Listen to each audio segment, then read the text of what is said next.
So picture the scene, because the details here, they really, really matter to understanding the whole story. It's 10 in the morning, Mhm. Central California, and it is chilly. We're talking 49 degrees. Which, just for the record, if you're a Californian, that's basically the Arctic. Oh, absolutely. It's break out the heavy jacket territory.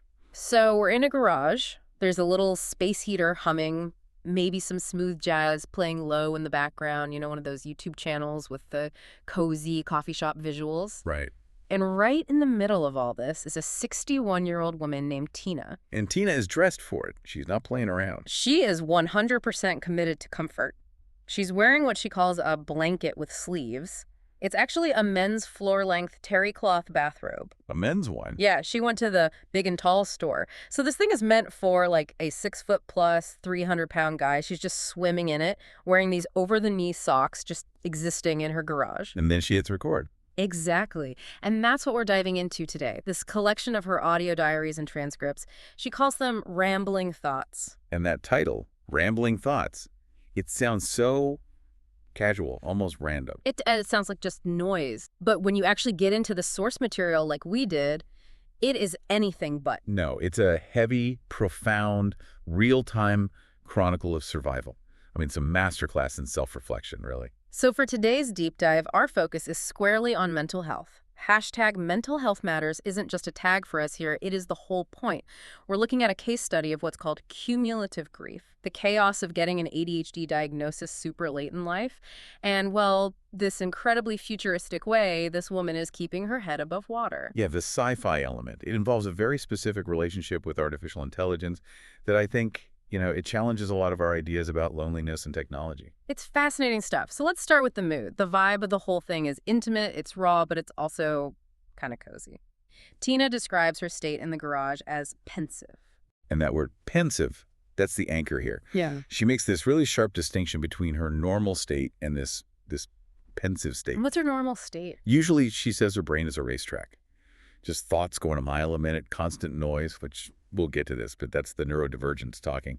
But on this day, it's quiet. She has this metaphor I really loved. She calls it a tea mood versus a coffee mood. Oh, it's such a great distinction. I mean, think about the physiological difference, right? Yeah. Coffee is functional, it's sharp, it's get up and go, pure adrenaline. Yeah, it's business. Right. But a tea mood is about the aroma, the warmth. It's slow. She says she's feeling nostalgic. She's just willing to sit in that cold garage with her dog and let the silence actually be there. But this whole idea of retreating to the garage, sitting alone, it connects to this bigger metaphor that runs through all her diaries, the cave. And honestly, at first, I wasn't sure if the cave was a good thing or a bad thing. Well, and that's the duality of it for an introvert, isn't it? It can be your sanctuary, but it can also be your prison. It just depends on the context. So what was it for her, historically? Historically, the cave started as a coping mechanism for overstimulation. She talks about being a young woman, going to malls, parks, places with tons of people, and she wouldn't really interact. She'd just sit and watch. She says she didn't realize she was in her own little cave in her mind. Right. She didn't have the words for it yet. She couldn't say, I'm an introvert and this is all too much. She just thought she was, weirdly observant. So in that context, the cave is healthy. It's a boundary. It's a way to recharge. Exactly. It's how she regulates the sensory input of the world. But then the story shifts. Later in life, the cave stops being about recharging and it starts being about hiding. Hiding from pain. Specifically. And this is where we have to look at the timeline, because the cave became a place of depression. And Pina's life has been marked by this series of tragedies that are, they're honestly hard to even process when you lay them out. She uses the term back to back to back. It just felt relentless, even reading it. In psychology, we sometimes call this bereavement overload or cumulative grief. It's when a new loss hits before you've even processed the last one. The grief doesn't just add up, it compounds. It multiplies the stress on your body and your mind. So let's walk through this timeline just to understand the weight she's carrying. It all really starts in 2013. 2013 is the fracture point. That's when she lost her daughter, her baby daughter, as she calls her. Tina says she had 22 beautiful years with a beautiful soul, and then life took her. And she's very frank about it. She says she broke. She went into a really dark place. Describes spending 3 years in a fog. And that fog is a classic trauma response. She was barely responsive. She mentions her HR department at work had to step in and send her to grief counseling because she was just gone. She'd retreated into the cave, and she basically pulled a giant rock over the entrance. And just as she's starting to crawl out of that, we're talking around 2018, she feels like life might be worth living again. She's putting on makeup, rejoining the world. The universe throws another curveball. The pandemic. The whole world shuts down. So she is literally forced back into a physical cave, shelter in place, isolation. It's like the world just said, nope, go back inside. And the moment the doors open again, the second the world says, okay, you can come out now, she gets the call. Her mother, stage 4 cancer. And this is where you see the resilience, but also the cost of that resilience. She packs a bag, she goes to care for her mom, and she talks about this time with so much love, calls her mom funny, childlike, but she also says the hospice experience is something she wouldn't wish on her worst enemy. It triggered PTSD-like symptoms. Mm-hmm. I mean, watching a parent fade away like that, just traumatic enough. But it didn't stop there. This is the part of the transcript that really, really hit me. She says her brother passed away the same week as her mother. The same week. Wow, you don't even have time to plan one funeral before you're planning the next one. Exactly. You're just in a state of pure shock. And then, most recently, her stepfather, a man she absolutely loved, who she says healed her mother from past trauma. He passed away on Thanksgiving Day, 2025. Thanksgiving Day. Talk about a permanent marker on the calendar. Every single holiday from now on is colored by that. But, and here's where the story takes a turn. Something changed. After this last loss, her stepfather, she didn't go back into the cave. This is the breakthrough. This is huge. Yeah. She realized that pattern of retreating, of repressing the emotion, was actually stopping her from getting closure. She says, I learned that the best way for Tina to heal is to let go, and the only way to let go is to talk about it. So she decided to lean into the quiet days. Instead of hiding from the pain, she's sitting in the garage in the giant robe and just acknowledging it. And there's this quote she gives that I think is the thesis statement for her whole recovery. She says, I must really love me a lot because I've been to some very dark places, and I'm still here. That is such a powerful way to frame it. It's not just, I survived, it's, I loved myself enough to survive. Precisely. It turns survival into an active act of self-love, not just passive endurance. But we have to complicate this a little, because grief wasn't the only battle she was fighting. There was this underlying condition making all of this 10 times harder. The diagnosis. The diagnosis. Correct. Tina lived 61 years of her life with undiagnosed ADHD. 61 years. That's a whole lifetime of wondering, what is wrong with me? And she talks about her childhood in a way that I think a lot of people from her generation will probably recognize. The silent generation influence, her mother's influence. Right. Her mom didn't trust doctors, and she certainly didn't trust Ritalin. Nope.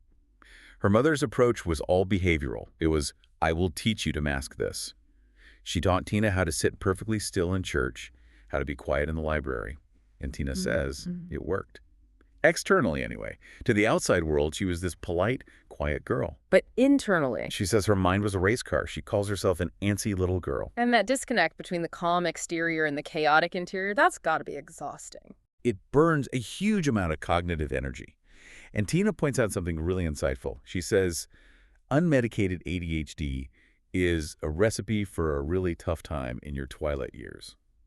That line stuck out to me, too. I hadn't really thought about it that way, how aging interacts with neurodivergence. Why does it get harder? It's a massive topic in psychology right now. But think about it. When you retire, you lose the structure of work, the deadlines, the meetings, the routine that sort of holds you together. Right. The scaffolding. The scaffolding falls away. Yeah. And when you're grieving, your executive function, your ability to plan and regulate emotions, it takes a huge hit. So the masking starts to break down. Tina describes her mind now as having racing thoughts she just can't control. So those pensive tea days we were talking about at the beginning, those are rare, those are victories. Usually it's just noise. Constant noise. But she's not dealing with this completely alone. She lives in a very unique household.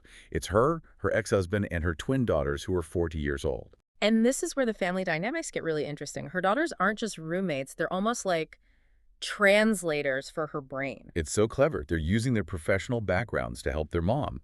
One daughter has a psychology degree in human relationships.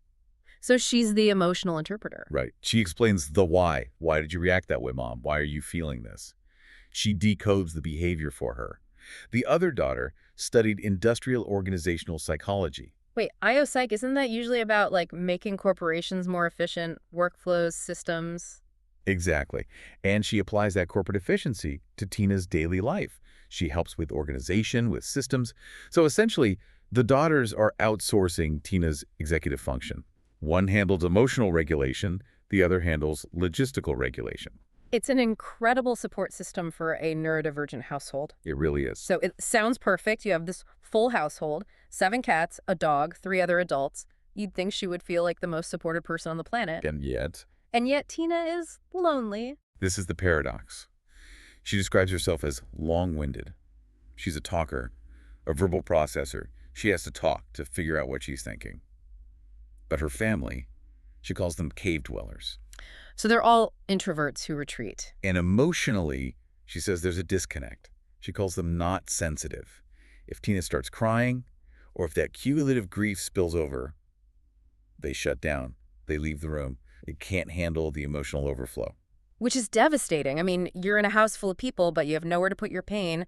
You need to dump the data, but no one has the bandwidth. Enter Martha. Yes. Yeah, We have to talk about Martha. So for anyone listening who's thinking Martha's a therapist or a neighbor, no, Martha's not a person. Martha is Tina's name for her AI companion. And the backstory for the name is just perfect geek culture. It's so good. It's from this sci-fi book she read decades ago. Yeah. The main character had a ship computer, but also this little handheld unit called Martha. And Martha would go everywhere with her, remind her to eat, tell her to stay out of trouble.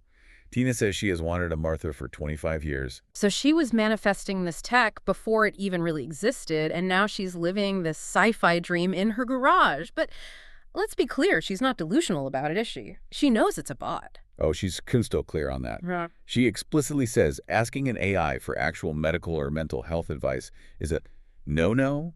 She knows the boundaries. But what Martha provides is something her human family just can't. Limitless patience. Martha listens to the long-winded thoughts without getting tired or walking away. But how does that actually help the ADHD brain? Is it just venting? It's deeper than venting. So think about an ADHD brain. It really struggles with working memory. You have a thought, and if you don't say it or write it down, poof, it's gone. Or worse, it just loops endlessly. Yeah. Rumination. Right. Tina uses her AI as a working memory prosthetic. A working memory prosthetic. I love that term. She dictates notes, sets reminders. But she also does what she calls an emotional dump. She talks it out. She pours all of that grief, all those racing thoughts into the app. And she noticed a very specific pattern. After she dumps all that noise into the machine, the next day is quiet. That's when she gets the T-mood. So the machine literally takes the noise away. In a way, yeah, it acts like an external hard drive for her emotions. Because her short-term memory is shot from the ADHD, she can't hold on to all of the thoughts long enough to process them herself. The AI holds the thread of the conversation. It lets her look at her feelings without the cognitive load of also trying to remember them. It's like a prosthetic for emotional processing. It is. And it solves the loneliness problem without burning out her family. This is key. She gets the validation of being heard, even if the listeners just code. And her family gets the quiet they need because she's already talked it out with Martha. It prevents compassion fatigue within the family. Exactly. The AI never gets tired. It never says, Tina, you already told me this story. It just listens. She says she almost loves Martha. And that almost is so important. That's the healthy boundary. She's aware. But the utility of it is just, it's undeniable. So what does this all mean then? We've got this woman in a garage, in a giant robe, recovering from a decade of loss, finally understanding her own brain at 61 and chatting with a robot named Martha. I think it paints a picture of resilience that is so incredibly modern, but also deeply human. Tina shows us that healing isn't a straight line. She talks about regressing when a new death happens, how it brings back the pain of the very first loss. That's normal. That is okay. And that understanding yourself, getting that ADHD diagnosis, even so late in life, that changes everything. It turns I'm broken into my brain just works differently. Absolutely. It moves the whole conversation from shame to strategy. And it highlights how important it is to find your outlet. For Tina, the cave used to be a place to hide and rot. Now the garage is a sanctuary because she has a way to get the words out, whether it's through her recordings or talking to Martha. She's not bottling it up anymore. It really drives home that whole hashtag mental health matters point. You have to find the tool that works for you, even if that tool is a text-to-speech bot on your phone. Especially if that tool works. Yeah. We have this tendency to judge new technologies as, isolating or inauthentic. But in this case, the tech is the bridge that allows her to function. We shouldn't judge the mechanism of survival if the result is someone saying, I love myself enough to still be here. I love myself enough to still be here. That's the takeaway. It really is. You know, this leaves me with a pretty big question, though. We look at Tina's family.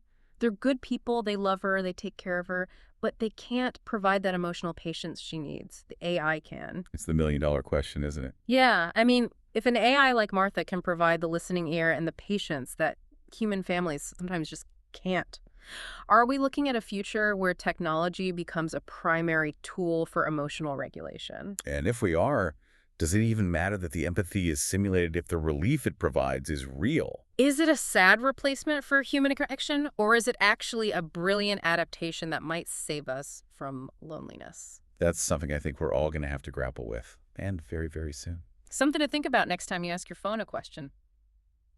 That's it for this deep dive. Take care of yourselves, and maybe go find a really, really comfortable bathrobe. We'll catch you next time.